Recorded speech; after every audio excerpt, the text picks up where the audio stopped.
Paz e graça do Senhor Jesus a todos. Bem-vindos ao canal da IBD da Assembleia de Deus Madureira de São Miguel do Araguaia, em Goiás. Estamos prosseguindo com muito temor e tremor no estudo da nossa revista Betel Dominical. Neste segundo trimestre, fomos chamados a edificar sobre o tema central Neemias restaurando muros, reconstruindo vidas e renovando propósitos. Durante esta semana, estamos analisando com máxima atenção as leituras complementares. A nossa responsabilidade de hoje é a exposição da leitura de terça-feira, 5 de maio de 2026. Ela serve de base para a nossa lição de número 6, intitulada Discernimento Espiritual, a sabedoria divina em tempos de engano. Todo o nosso raciocínio partirá do Evangelho de Mateus capítulo 24, versículo 4. O texto sagrado nos apresenta um imperativo direto do Senhor Jesus Cristo. Ele diz, com todas as letras, acautelai-vos que ninguém vos engane. Vejam bem, não se trata de um mero conselho. É um mandamento inegociável à sua igreja. O engano espiritual não é um acidente de percurso. É uma ameaça histórica, milenar e totalmente deliberada contra a nossa fé. Desde a antiguidade, o adversário tem utilizado o engano doutrinário e a falsa revelação como ferramentas cirúrgicas para desestabilizar e corromper o povo de Deus.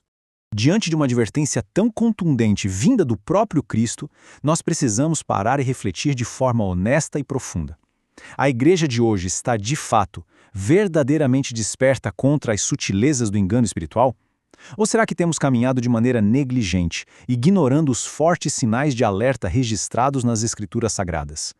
Ter discernimento não é uma opção periférica para o cristão, é uma questão absoluta de sobrevivência. Falsos profetas na história, alertas do passado. Para compreendermos o peso disso, precisamos olhar para o que a história sagrada nos ensina. O Antigo Testamento nos fornece registros claríssimos sobre as consequências devastadoras da falsa profecia. Pensemos no trágico caso daquele homem de Deus em 1 Reis, capítulo 13. Ele havia sido poderosamente usado pelo Senhor, mas acabou sendo engodado por uma mentira que lhe custou a própria vida. Isso nos prova que começar o ministério com poder não é garantia de terminar bem se houver negligência no discernimento. Temos também o sombrio cenário no reinado de Acabe, sustentando 850 falsos profetas de Baal e Azerá com o dinheiro estatal, institucionalizando a idolatria no coração de Israel. Diante dessa estrutura maciça de engano, Deus precisou intervir de maneira contundente através do profeta Elias, lá no Monte Carmelo, para confrontar e extirpar essa falsidade. E se avançarmos para a nova aliança, notamos que a tática se refinou. A falsidade passou a operar através de heresias plantadas para destruir a igreja a partir de dentro. Em Atos, vemos a oposição maligna do mágico Elimás à sã pregação de Paulo. Já em 2 Coríntios, o apóstolo expõe a existência de obreiros fraudulentos.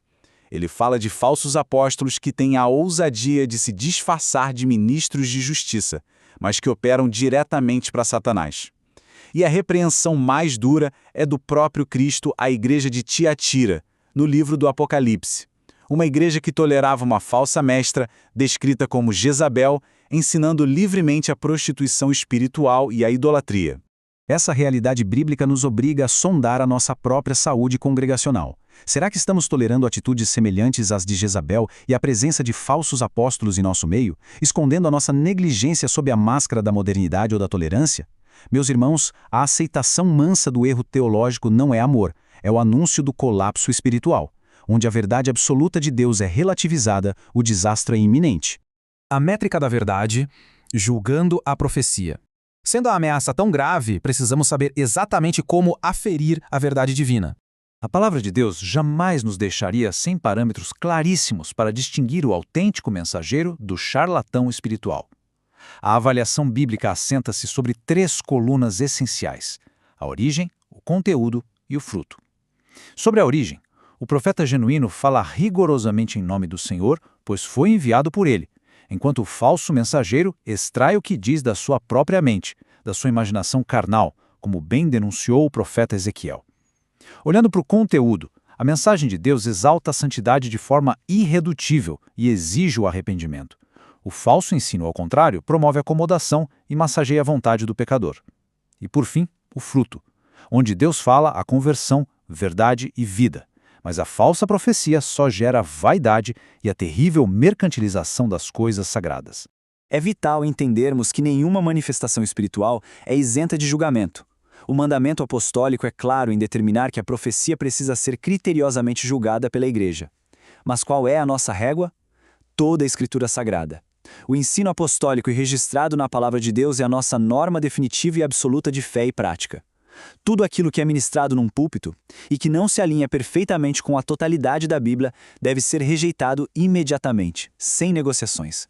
E isso coloca uma responsabilidade muito séria sobre os nossos ombros. Quando uma mensagem é proferida, a igreja examina de forma rigorosa em sua origem e no seu fruto, ou a congregação se acostumou a apenas abraçar de forma infantil e acrítica aquilo que soa agradável aos próprios ouvidos. O cristão que tem maturidade doutrinária é um investigador vigilante da verdade, não um consumidor passivo de palavras suaves. O cenário atual. O engano em nossos dias. O erro não ficou no passado.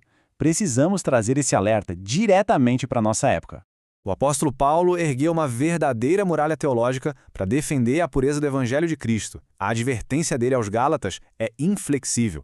Mesmo que um ser celestial descesse à terra para pregar um evangelho que altere a sã doutrina original, essa criatura deveria ser considerada anátema, ou seja, amaldiçoada. Esta é a intensidade da firmeza que a igreja necessita cultivar contra qualquer corrupção doutrinária. Não há acordo com heresia. O modo como essa apostasia ganha forma no nosso tempo é ilustrado com muita exatidão por essa análise do comentarista William Barros. Ele aponta para o cumprimento exato da profecia paulina sobre os últimos dias, homens amontoando mestres segundo as suas próprias paixões. Hoje, vemos fábulas e teorias completamente vazias sendo maquiadas por pseudo-especialistas e recebendo status de sabedoria inquestionável nas redes sociais e até em algumas literaturas. É o falso ensinamento se disfarçando de credibilidade acadêmica ou teológica. Tendo em vista essa crescente soberba intelectual, a pergunta que fica para nós é muito clara. Nós vamos permitir que esses mestres do engano e essas filosofias mundanas substituam a sã doutrina dentro das nossas mentes e corações? Se a nossa geração falhar em bloquear esse lixo teológico na porta das nossas congregações, a essência do nosso testemunho estará comprometida.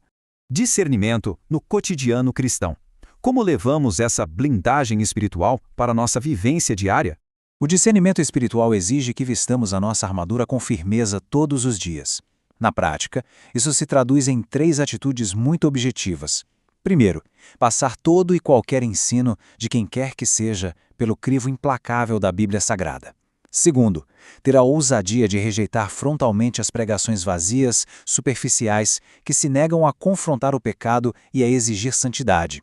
Terceiro, avaliar com máxima prudência o fruto moral e o comportamento das pessoas que se levantam para ministrar ao rebanho. Conhecimento profundo e reverente da palavra é a única vacina definitiva contra a manipulação em nossos púlpitos. Ao final desta leitura complementar, é hora de examinarmos o alicerce da nossa vida espiritual. Assim como o desafio no livro de Neemias foi a restauração de Jerusalém, estaremos nós construindo vigorosos muros de discernimento totalmente fundamentados na palavra de Deus para proteger a nossa fé no agravamento do tempo do fim. Pensem sobre a integridade da defesa espiritual de vocês. Que a graça e a paz do Senhor Jesus seja com todos vocês. Reflitam sobre esses princípios bíblicos e sintam-se todos grandemente convidados para a nossa próxima lição da Escola Bíblica Dominical, onde continuaremos o nosso intenso aprendizado. Fiquem firmes.